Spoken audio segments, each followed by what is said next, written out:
मैं श्री चक्र हूं।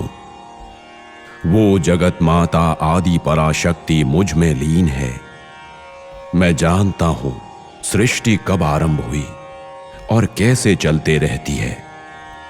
भले ही जगत माता ही इस शक्तिशाली संसार को चलाने वाली है, लेकिन उसके मूल शक्ति के बारे में जानना एक परंपरा की तरह तब से लेकर आज तक अनवरत जारी है और ये चलता ही रहेगा। जीवों को जिज्ञासा होती है। जिज्ञासा ही अन्वेषण का स्रोत बन जाती है। यही अन्वेषण परिशोध का आधार है। यही सृष्टि क्रम है। सृष्टि क्रम ठीक से चलाने के लिए उस जगदीश्वरी ने अनेक रूपों को धारण किया है। उस जगत माता की सृष्टि अद्भुत है। उन रूपों की कहानियां अत्यंत रमणीय हैं। ज्ञान का प्रतीक कहलाने वाले सूत महामुनि शौनक मुनियों को परमेश्वरी के रूपों के बारे में और कथाओं के बारे में जब सुना रहे थे, तब मैं भी सुन रहा था। जगत माता ने अहंकारी महिषासुर का वध करने के लिए देवी दुर्गा का अवतार धारण किया है। प्रलय के समय जब सृष्टि फिर से शुरू हुई, तब भगवान श्री विष्णु के कान से 2 राक्षस उत्पन्न हुए थे। वो थे मधु और कैटभ। प्रलय के दौरान उस भयानक प्रलय में इतना नष्ट हुआ था कि सृष्टि में आसमान और पानी के अलावा कुछ भी नहीं बचा। राक्षसों के प्रतीक मधु कैटभ और देवताओं के प्रतीक बस त्रिमूर्ति ही बचे थे और कुछ नहीं। जगत माता के वरदान से अमरत्व को प्राप्त करके मधु कैटभ घमंड से भर गए थे। महिषासुर को उसके अहंकार की वजह से मारा गया था। मधु कैटभ को उसके घमंड की वजह से मारा गया। मधु कैटभ दहन से मेधी का जन्म हुआ। वही धरणी है, उसे पृथ्वी कहते हैं। जब शौनक मुनियों को बता रहे थे कि कैसे मधु कैटभ के अंत के बाद पंचभूतों में एक बनकर धरणी का उद्भव हो रहा था।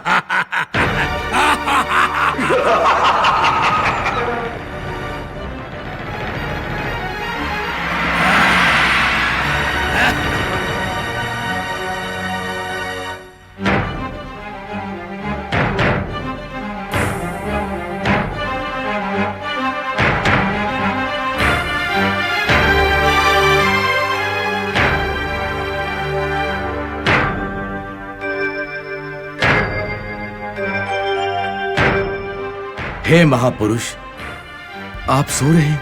मुझे इन दुष्ट पापियों से बचाइए जो मेरा पीछा कर रहे हैं। नींद से जागिए, मुझे बचाइए।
जब मधु कैटभ उनका पीछा कर रहे थे, तब स्वयं को बचाने के लिए उन्होंने आदि पराशक्ति का स्मरण किया। प्रलय काल में उस महामाया, उस योग माया ने अपनी माया के प्रभाव से पूरे ब्रह्मांड को माया में परिवर्तित कर दिया था। वो ब्रह्मदेव के सामने प्रकट हुई। योग माया के प्रतिरूप ने ब्रह्मदेव से प्रार्थना करने का कारण पूछा। ब्रह्मदेव ने उनसे प्रार्थना की कि वो उन राक्षसों से उनकी रक्षा करें जो उनका पीछा कर रहे हैं। उस योग माया ने कहा कि वो जगन माता का प्रतिरूप है और उनके माया जाल के कारण ही जगत में प्रलय हुआ है। उस योग माया ने बताया कि योग निद्रा में लीन श्री महाविष्णु ही उन्हें बचा सकते हैं, अन्य कोई नहीं।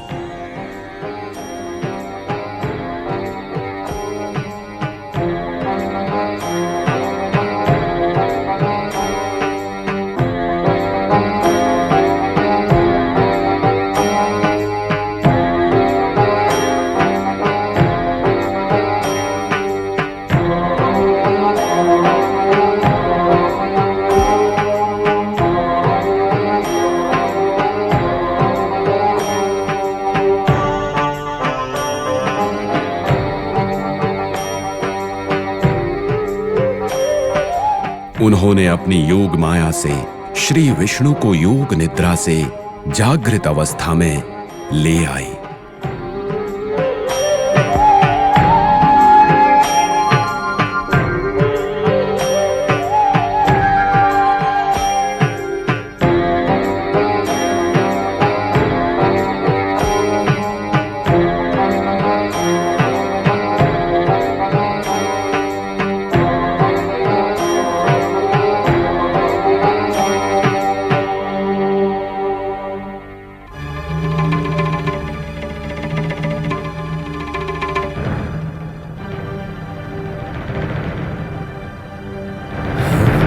यहां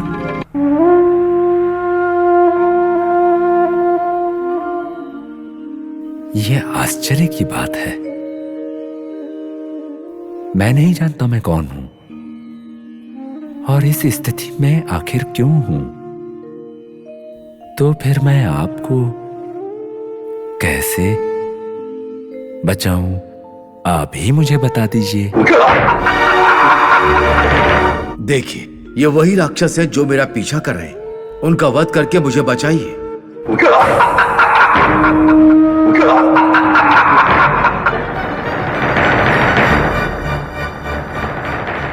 अरे वाह, दुस्साहस दुस्साहस। अब तक केवल एक था, केवल एक, किंतु अब दो हो गए हैं। ये भला कैसा चमत्कार है, ये समझ से परे है। हाँ भ्राता, वो मैं नहीं जानता, पर इस प्राण जीव का आसन बहुत अच्छा है, बहुत अच्छा है। अब जो भी हो, हम इन दोनों जीवों को अपने बाहुबल से हराकर इन्हें अपने अधीन कर लेंगे और इसके शयन आसन को भी छीन लेंगे। सही कहा भ्राता श्री, सही कहा। अरे ओ प्राण जीव, तुम कौन हो और कायरों की तरह भागकर आया हुआ अजीब सिरों वाला जीव कहाँ है? तुम स्वयं अपना शयन आसन हमें दे दो, दे दो, अन्यथा हम तुम्हें मार कर तुम्हारा शयन आसन छीन लेंगे। यदि नहीं दिया तो तुम्हें हमसे युद्ध करना होगा। इतना क्रोध क्यों? यदि आपको ये आसन ही चाहिए तो आप लोग मेरे आगे हाथ जोड़कर प्रार्थना करोगे तो मैं तुम्हें वरदान के रूप में स्वयं ही दे दूंगा। तुमसे मांगना है, तुमसे हाथ जोड़ के प्रार्थना करना है। मैं तुम्हें और तुम्हारे शरण में आए हुए इसको, तुम दोनों को युद्ध में पराजित कर दूंगा और इस आसन को हम छीन लेंगे। रुक जाइए, जब वो प्राणों को बचाने के लिए भाग कर आए हैं तो वो युद्ध के योग्य कदापि नहीं हो सकते। तो फिर मैं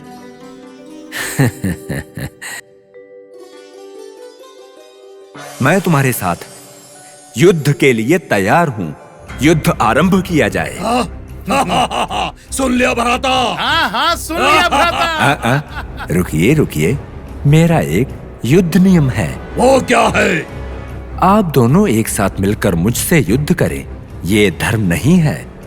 मैं तो एक के बाद एक से युद्ध करूंगा। क्या आप इस बात से सहमत हैं? मधु और कैटब, जगत माता के वरदान से बहुत ही शक्तिशाली बन गए थे। इसलिए स्थिति कांता श्री महाविष्णु से लड़ना उनके लिए बहुत ही आसान था। एक के बाद एक उनसे युद्ध करते हुए बहुत साल बीत गए। श्री महाविष्णु ने आश्चर्यचकित होकर जगत माता का स्मरण किया। तब जगत माता ने उन्हें मधु और कैटभ के जन्म का रहस्य बताया और उनको मिले वरदान के बारे में भी बताया। उसके बाद उन्होंने कपट से मारने की विधि भी बताई। मधु कैटभ आपके युद्ध की प्रतिमा अमोघ है, अपूर्व है। ऐसे युद्ध करते रहने का तो प्रयोजन उचित नहीं है। आप दोनों क्या चाहते हैं बोलिए, मैं आपको वरदान दूंगा। क्या कहा? तुम हमें वरदान दोगे? युद्ध में हमें हरा नहीं पाए और तुम हमें वरदान दोगे, हम तुमसे मांगेंगे। रुको रुको, बस करो। अति बल पराक्रम वाले मधु कैटभ तुम्हें वरदान देंगे। मांगो, तुम्हें क्या चाहिए? ऐसा क्या? हाँ। मधु कैटभ कहीं अपनी बात से मुकर तो नहीं जाएंगे? बंधुओं, मधु कैटभ, आपसे जो भी वरदान मांगा तो आपको देना ही पड़ेगा। एक बार सोच लो, आप दोनों अपने आत्म ध्यान से मिलकर सोच लो और मुझसे वादा करो। उसके बाद तो पछताना व्यर्थ है। व्यर्थ की बकवास मत करो और तुम्हें क्या चाहिए वो मांगो, हम तुम्हें दे देंगे। हाँ हाँ भ्राताश्री। तो मैं मांगू क्या? जो मांगना है जल्दी मांगो। ऐसा है क्या? तो बंधुओं, आप दोनों को मेरे हाथों से मृत्यु प्राप्त करनी चाहिए। बस यही मेरी इच्छा है। आप बस इतना कर देंगे तो मेरे लिए बहुत होगा। अरे वो मायावी, हम तुम्हें वर देना चाहते हैं और तू हमें ही मारना चाहता है। आप भयभीत हो गए या फिर आप अपनी बात का कोई मोल नहीं समझते? वैसे भी आपके जैसे अत्यंत कायर और असत्य से भरे लोगों से तो बात करना ही व्यर्थ है। वचन देकर पीछे हटना हमारे गौरव को कलंकित करेगा। तुम्हारी इच्छा पूरी होगी, हमें कोई आपत्ति नहीं है, किंतु हमें तुमसे कुछ कहना है। वो क्या है? अरे ओ मायावी, अपने वचन को पूरा करने के लिए हम अपने प्राणों की आहुति देने को तैयार हैं, किंतु तुम भी हमें वरदान देना चाहते थे ना, तो क्या मैं वरदान मांगू? तो ठीक है, जो भी चाहिए आपको मांगिए। इस जलमग्न प्रदेश में हम लोग मृत्यु को प्राप्त नहीं करना चाहते। जहां जल नहीं होगा उस प्रदेश में तुम हमारा वध कर सकते हो। बहुत सही भ्राताश्री। अगर तुम्हें हमसे वरदान प्राप्त करना है तो तुम्हें भी हमारी इच्छा पूरी करनी होगी। हाँ, क्या कहते हो? बहुत सही भ्राताश्री, अच्छा वरदान मांगा है। हमसे वरदान प्राप्त करने के बाद भी तुम हमें मार नहीं सकते। ऐसा है, ये पूर्ण विश्व ही जल की महिमा से परिपूर्ण है, परंतु आपने कहीं निर्जल स्थान में निवास करने के लिए वरदान मांगा है ना? ऐसा ही होगा तो अपने हृदय के तल से तुम्हारे मन की इच्छा मैं पूरी करूंगा।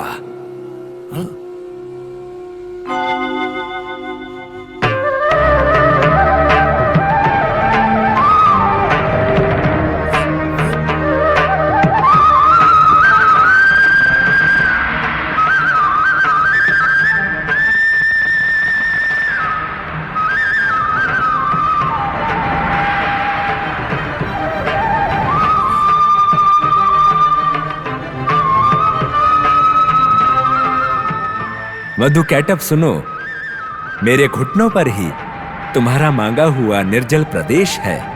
आइए।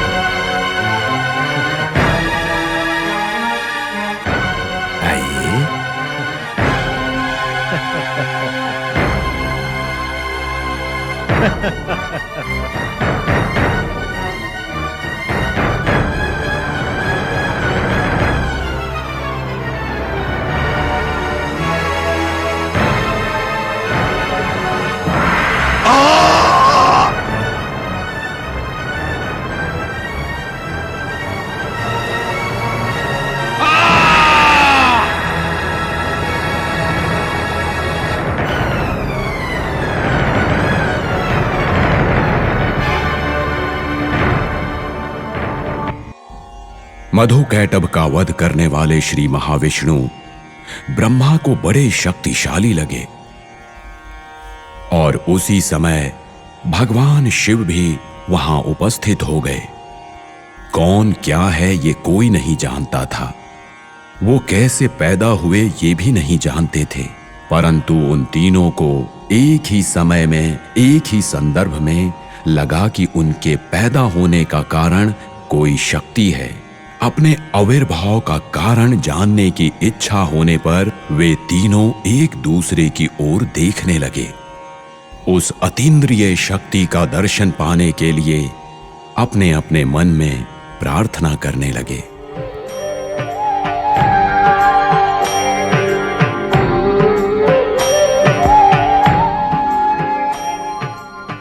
त्रिमूर्तियों, पावन मूर्तियों, आपको पहले की तरह फिर से दिव्य शक्ति दे रही हूँ। सृष्टि के कार्य को बिना रुकावट के चलाते रहना। धन्य माता, धन्य माता, धन्य माता। आदि महाशक्ति, आदि महाशक्ति, आदि महाशक्ति, आदि महाशक्ति, आदि महाशक्ति।